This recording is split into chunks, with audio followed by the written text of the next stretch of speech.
வணக்கம். ஜவேஜர் ஃப்ரம் ஜவாத் வட்டிப்புதூர் பவர் ரைட்டர் அப்படிங்கிற யூடியூப் சேனல் மூலமாக உங்களை மீண்டும் சந்திக்க ரொம்ப மற்ற மகிழ்ச்சி. அத்தோட எங்கள் சேனலை சப்ஸ்கிரைப் பண்ணுங்கள், பெல் பட்டன் மறந்துடாதீங்க. அத்தோட எல்லாத்துக்கும் ஷேர் பண்ணுங்கள். ஒரு வழியாக கூட்டணி சதுரங்கம் தேமுதிக பாமக ஒரு வழியாக முடிஞ்சுது. இந்த 4-5 மாசமா ஒரே இழுவை. அப்பா, அதிமுகவா பாஜகவா, இரண்டுக்குள் அந்த இரண்டு கட்சியும் எங்கு நுழைவார்கள் அப்படிங்கிறது மிகப்பெரிய ஒரு கேள்விக்கு. அரசியல் வட்டாரத்துக்குள்ள மிகப்பெரிய ஒரு பரபரப்பு. பூகம்பம் ஏற்பட்டிருந்தால் கூட இந்த அளவுக்கு ஒரு பரபரப்பு இருக்காது. அரசியல் அந்த அளவுக்கு. பாமகவும் சரி தேமுதிகவும் சரியான ஒரு நிலைப்பாடை எடுத்து எடுத்து தன் நிலைப்பாடை மாற்றிக்கொண்டே இருந்தார்கள். நம்ம அதில் குறிப்பாக பாமக இன்னைக்கு ஒரு சமூக போராளித்தனமான ஒரு கட்சியா அப்படின்னு கேள்வி கேட்கக்கூடிய அளவுக்கு மிக சோகமான ஒரு கூட்டணிக்குள்ள நுழைஞ்சிருக்கிறாங்க பாஜகவை. அவர்களுடைய தொண்டர்களுக்குள்ளே மிகப்பெரிய அதிருப்தி. ஆமா, அருள் எம்எல்ஏ மூலமாக முடிவு செய்யப்பட்ட ஒரு கூட்டணி அதிமுக பாமக அந்த கூட்டணி. பிறகு திடீரென்று அமித்ஷா வாட்ஸ்அப் காலில் தோன்றுறாரு. அதுக்கு குறிப்பிட்ட ஒரு ஆடிட்டர் துணையாக இருந்து ரூட் அப்படியே மாறுது. அன்புமணி ராமதாஸால் மனம் மாறப்படுகிறது.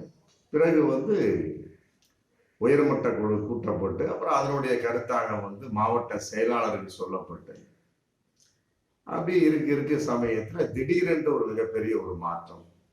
பாஜகவோடு கூட்டணி. எவ்வாறு இந்த நிலைப்பாடு அப்படின்னு பார்க்கின்ற பொழுது கட்டாயமாக ஒரு வழக்கு ஒன்று அன்புமணி ராமதாஸ் மேல் இருக்கிறது. அதை அவர்கள் மானசீகமாக இல்லாமல் பகிரங்கமாக விரட்டினார்கள். அது நாங்க அந்த வழக்கை இல்லாம பண்ணிடுறோம்.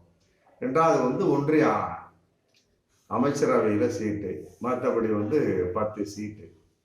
ஸோ பணம். அதிமுகவுக்கும் பாஜகவுக்கும் கூட்டணிக்கு போகக்கூடிய வகையில் பாமக என்ன ஒரு நிலைப்பாடு அப்படின்னா, சீட்ல எந்த பிரச்சனையும் கிடையாது. ஒன்றும் வழக்கு சம்பந்தப்பட்டது, அடுத்து பணம் சம்பந்தப்பட்டது. கொஞ்சம் அதிகப்படியான ஒரு பணம் கொடுக்கக்கூடிய சமயத்துல பாமகவுடைய மனம் மாறியது. பிளஸ்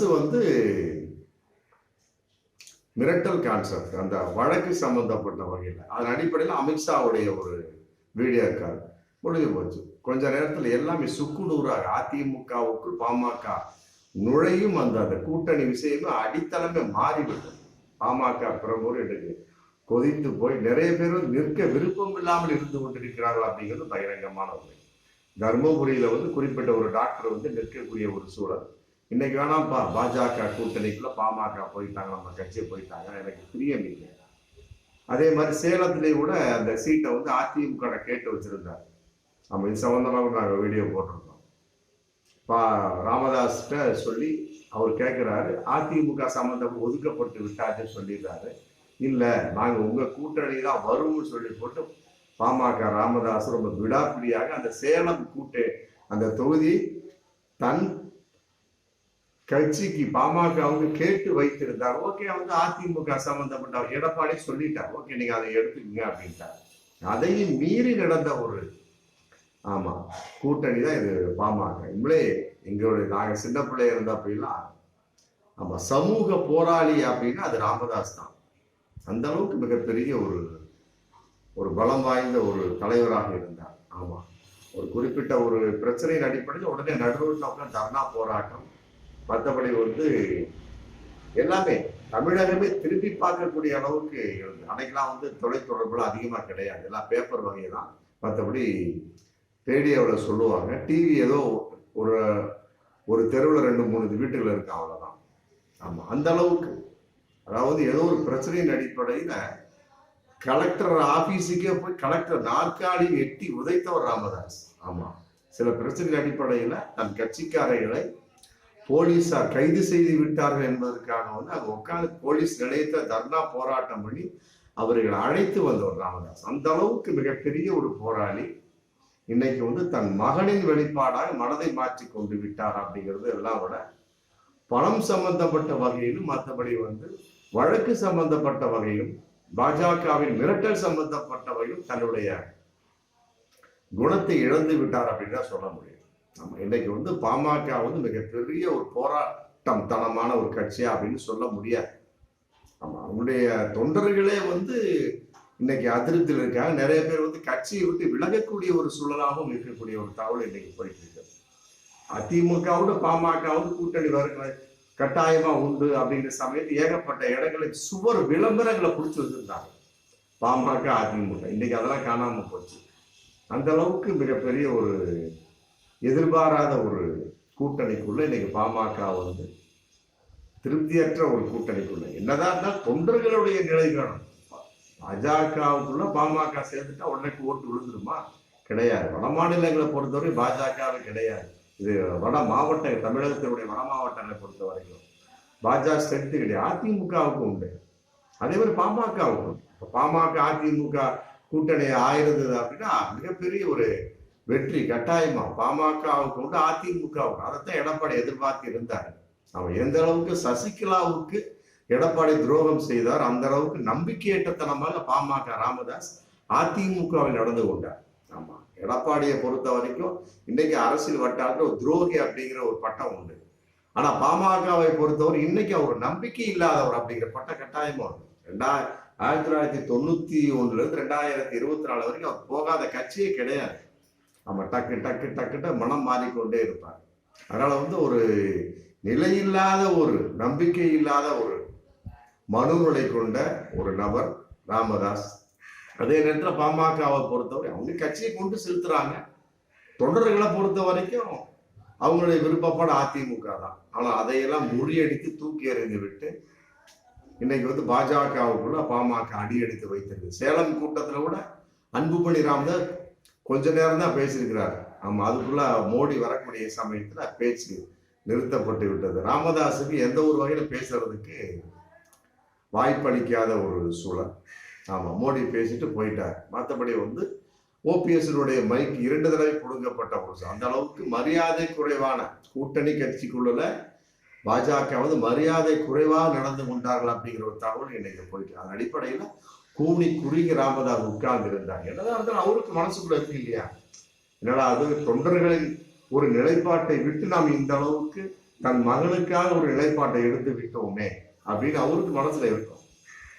அந்த வகையில தேமுதிகவை பாராட்டலாம். பாருங்க, 3 கட்ட பேச்சுவார்த்தை நடத்தினாங்க, டக்குன்னு அதிமுக வந்துட்டாங்க, முடிஞ்சு போய் மதச்சார்பற்ற ஒரு கூட்டணி. இவர் எடப்பாடி அதான் சொல்லிக்கிட்டு இருக்கார், சிறுபான்மை மக்கள் ஓட்டு எங்களுக்கு வேண்டும் அப்படின்னு. மற்றபடி வந்து இன்னைக்கு 5 தொகுதி 4 ஒதுக்கலின்னு சொன்னாங்க, பிளஸ் 1 ஆகிட்டு. அப்புறம் ராஜ்யசபா மாநிலங்களவை சீட்டு மற்ற சோன்ஸோ மற்றபடி பணம் அமௌண்ட் கொடுப்பாங்க. 5 சீட்டுக்கு ஓகே கொடுத்து இன்னைக்கு வந்து மிக தைரியமாக தேமுதிக தன் நிலைப்பாடு எதற்கும் பயப்படவே இல்லை. பாமகவுக்கும் தேமுதிக ஒரு வித்தியாசம் அப்படின்னா, பாமக சம்பந்தப்பட்ட வகையில வந்து எடப்பாடி எவ்வளவு செஞ்சாரு. 10% இடஒதுக்கீடெல்லாம் கொடுத்து அவசரமாக கையெழுத்து போட்டு சப்ஜெக்ட் பண்ண சட்டசபையில் 2021. ஆமா, எந்த வகையில ஒரு நன்றி ஒரு இல்லாத ஒரு நிலைப்பாடாக தான் பாமக ராமதாஸ் நடந்து கொண்டார். இன்னைக்கு இன்னும் சொல்லப்போனா இடஒதுக்கீட்டை எதிர்க்கக்கூடிய ஒரு கட்சி பாமக. ஆமா, ஏதோ ஒரு பேட்டியில கூட பாஜகவுக்கு என்ன மார்க் கொடுப்பீங்க அப்படிங்கும்போது நான் 0 கொடுக்கின்றேன் அப்படின்னு. அதுக்கு மேல கொடுக்கறதுக்கு பாஜகவுக்கு தகுதி கிடையாது, அதுக்கு கீழே எந்த நம்பரும் கிடையாது அப்படின்ட்டார். ஆனா இன்னைக்கு பாஜக நுழைந்து விட்டார். பல கேள்விகளுக்கு அன்புமணி ராமதாஸா கேள்வி பதில் சொல்ல முடியாத ஒரு சூழலில் இன்னைக்கு எழுதிட்டு இருக்காங்க. என்ன ஆச்சு மாற்றம் முன்னேற்றம் நீங்க என்ன ஆச்சு அப்படின்னு கேட்டாங்க. இது வரைக்கும் அன்புமணி ராமதாஸ் எந்த ஒரு பதிலுமே இல்லை. ஆனா தேமுதிக அப்படி கிடையாது, ஸ்ட்ராங்கா முடிவெடுத்தாங்க. அதே நேரத்தில் பத்மபூஷன் விருது கொடுத்தார். ஆமா, பக்கமா பாராட்டினார். விஜயகாந்த் அவர் வந்து அரசியலும், இது சினிமாவில் மட்டும் கேப்டன் கிடையாது, அரசியலும் கேப்டன் அப்படிங்கிறார் மோடி. பக்கமா எக்ஸ் தளத்துல விஜயகாந்தை பாராட்டி போட்டார். அப்ப பத்மபூஷன் விருது கொடுத்தாங்க. எதுக்குமே மயங்கவில்லை. அன்னைக்கே சொன்னார் பிரேமலதா, ஏமா உயிரோடு இருந்தப்ப கொடுத்த ரொம்ப நல்லா இருந்திருக்குமே அப்படின்னாங்க. மற்றபடி அதுக்கு பின்னால் எவ்வளவோ பாராட்டினார். எதற்குமே மயங்காத ஒரு தேமுதிக பிரேமலதாவை வந்து எவ்வளவோ பாராட்டலாமே. பாமகவிட பாராட்டக்கூடிய கட்சி தான் தேமுதிக. உண்மையிலே அதாவது வெற்றி அடைவது வெற்றி அடையாதுன்னு அப்புறம் தான் அந்த தைரியத்தின் வெளிப்பாடு. பாஜகவுக்கு மடங்கள் இல்லை தேமுதிக, அந்த வகையில ஒரு பாராட்டக்கூடிய கட்சி தான். ஆனா பாமக அப்படி இல்லையே. அதே நேரத்தில் இன்னைக்கு பாருங்க, அதிமுகவுக்குள்ளேயே வந்து நிற்கிறதுக்கு வேட்பாளர் இல்லை. 16 வேட்பாளர் அறிவிச்சிருக்காங்க. 33 தொகுதி நிற்க இது போட்டியிட போறதா. இன்னும் 17 தொகுதிக்கு வேட்பாளர் அறிவிக்கிறேன். திமுக 21 தொகுதி வேட்பாளர் அறிவிச்சிட்டாங்க. சோர்ஸ் 40க்கும் ஆல்ரெடி முடிஞ்சு. ஆமா, அதே மாதிரி பாமக அப்படித்தான், நிக்கிறதுக்கு ஆள் இல்லை. ஆமா, பாஜகவோட கூட்டணியா விழுந்தடிச்சு ஒரே ஓட்டம். விளவங்கோட தொகுதி அதிமுக பொறுத்து நிக்கிறதுக்கே ஆள் இல்லை. ஆமா, அது அதிமுக நிற்பாங்க. இது திமுக பொறுத்த வரைக்கும் காங்கிரஸை கொடுத்துருவாங்க. மற்றபடி வந்து பாஜகவை பொறுத்த வரைக்கும் அங்கு எந்த அளவுக்கு முடியும் அப்படிங்கிறது கன்ஃபார்மா சொல்ல முடியாது. என்ன கூட்டணியாக இருந்தாலும் சரி, ஆமா, கட்டாயமாக தோல்வியை சந்திப்பார்கள். ஆமா, அந்த பாஜக கூட்டணி விளவங்கோடு சம்பந்தப்பட்டவை. மற்றபடி பாமகவை பொறுத்த வரைக்கும் அவங்களுடைய அதிருப்தி, தொண்டர்கள் அதிருப்தி வெளிப்பாடு நிற்கிறதுக்கே ஆள் இல்லை. ஆமா, அந்த அளவுக்கு விட்டா போதுன்னு ஓடக்கூடிய சூழல். அந்த வகையில் தேமுதிகவை பாராட்டலாம், தைரியமான ஒரு நிலைப்பாடு. ஆமா, பிரேமலதா அம்மா எடுத்திருக்கிறார் என்பது உண்மையிலே பாஜகவுக்கு பயப்படாத ஒரு சூழல். நீ இடி அமைச்சாலும் சரி, ஐடி அமைச்சாலும் சரி. ஆமா, ஏன்னு கேட்டா அவரு, அதாவது ஆணுக்கு பெண் அடக்கப்பட்டு விடும், அதே நேரத்துல பெண்ணுக்கு ஆணும் அடங்கி விடுவான். நல்லா புரிஞ்சு. இங்க வந்து தலைமை வந்து எட்டுமே ஆண் தான் பாமக. அங்க வந்து இன்னைக்கு வந்து ஆம்பளையோட இன்னைக்கு பெண் வந்துட்டாங்க பிரேமலதா. அப்படிங்கிறப்ப இனிமே வந்து பஞ்சாதான் உட்காரும் பாஜக அப்படிங்கிறது ஒரு இன்னைக்கு ஒரு அரசியல் வட்டார தகவலா தான் போயிட்டு இருக்கு. உண்மையிலே பிரேமலதாவுடைய ஒரு விஷயத்தின் நிலைப்பாடு உண்மையிலே பாராட்டக்கூடிய விஷயம். அதே நேரத்துல ஒரு அப்செட்டான, ரொம்ப சோகமான ஒரு விஷயம் அப்படின்னு கேட்டா, புரட்சி பாரத் அவர்கள் எதிர்பார்த்த அந்த திருவள்ளூர் விழுப்புரம் சீட்டு வந்து இன்னைக்கு வரைக்கும் கிடைக்கல. அதை வந்து தேமுதிகவை கொடுத்துட்டாங்க. ஆமா, அதன் அடிப்படையில் புரட்சி பாரத்துக்கு 3 சீட்டு கேட்ட வகையில் எத்தனை சீட்டு ஒதுக்கப்பட்டது அப்படிங்கிறது ஒன்றும் தெரியல. எந்த இடத்துல நின்றாலுமே சரி, அவர்களுக்கு விருப்பம் வந்து திருவள்ளூர், விழுப்புரம், மற்ற சோர்ஸ் இந்த அளவுக்கு தான். அது வந்து அதிமுக கொடுப்பதாக இல்லை. அதனால வந்து ரொம்ப அப்செட் ஆகி மன வருத்தத்தில் இன்னைக்கு புரட்சி பாரதம் இருக்கிறாங்க. உண்மையிலே வந்து ஆரம்பத்திலிருந்து அதிமுகவில் இருந்த ஒரே ஒரு கட்சி வந்து புரட்சி பாரதம், பாராட்டக்கூடிய விஷயம். அதற்கு வந்து அதிமுகவில் எடப்பாடி மதிப்பே தரல அப்படிங்கிறது ஒரு வருத்தத்துக்குரிய விஷயம் தான். நம்ம எப்படியோங்க ஒரு விஷயம் வந்து முடிஞ்சுது.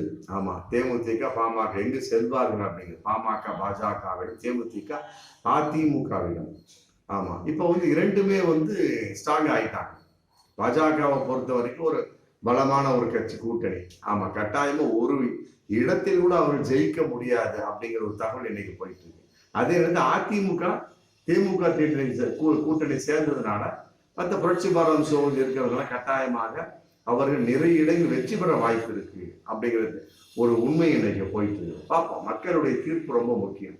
ஆமா, எப்படி இருந்தாலுமே சரிங்க, ஒரு ஒன்று மட்டும் உறுதி.